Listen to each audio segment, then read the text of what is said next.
விகாஸ் வேலைக்கு போகிறான்.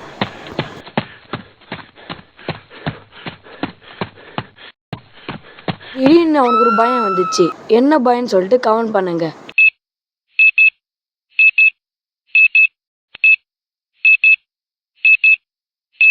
அவன் பயந்ததுக்கு இந்த ஒரு ஆன்ட்டி தான். ஆனால் இது ஆன்ட்டி கிடையாது, ஒரு பேய். அதை பார்த்துட்டு விகாஸ் ஓட பார்க்குறான். அந்த பேய் அவனோட சக்தியை வச்சு விகாஸை மயக்க போன நிலைமைக்கு வச்சுட்டு, நான் வந்து பார்க்குறேன் எல்லாரையும் நீ சாவாச்சுன்னே இருக்கிற உனக்கு சும்மா அப்படின்னு சொல்லிட்டு 2 பேரும் பயங்கரமாக சண்டை போடுறாங்க. அதில் அருண் மந்திரவாதியை இங்கே முடிச்சுட்டான். டபோரா மந்திரவாதியும் அந்த சூனியக்காரியும் பூஜை பண்ணினுக்கிறாங்க. ஏன்னா கசாத்தியாவை விடுவிக்கிறதுக்கு. அப்போதான் கசாத்தியா பூமிக்கு திருப்பி வர கசாத்திய திருப்பி வரணும்னா சைத்தான் ஒரு சக்தியை உருவாக்கினான்.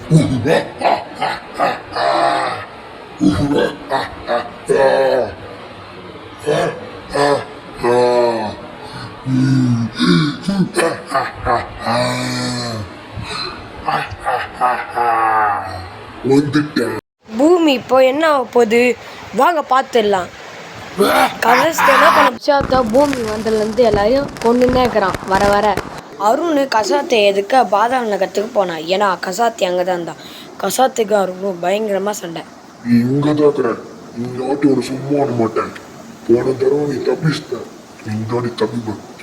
முடிஞ்சா வந்து என்னை தோக்கச்சு பாடுறான்.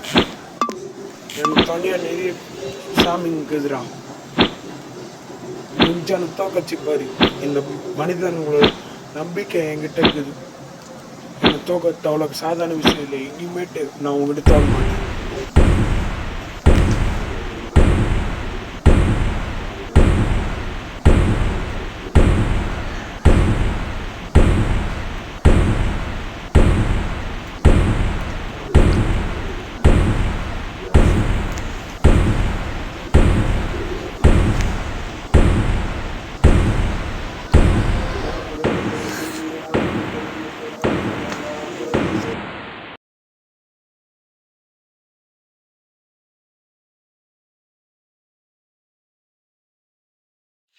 என்னடா நினச்ச நீ? நான் ஈஸியாக தோத்துருவேண்ணா.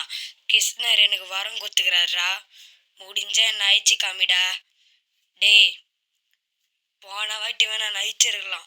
ஆனால் இந்த வாட்டி வேணாலும் இந்தடா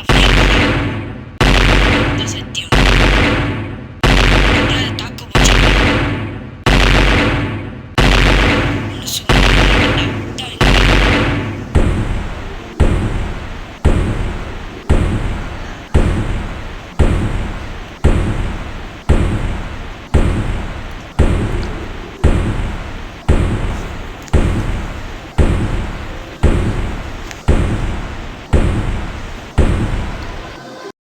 ஒன்று மட்டும் நான் ஞாபகம் வச்சுக்காரும். கசாத்த திரும்பி வருவான். உங்க உலகத்தை ஆளுவேன். கம்ஃபார்ம் ஆளுவேன்.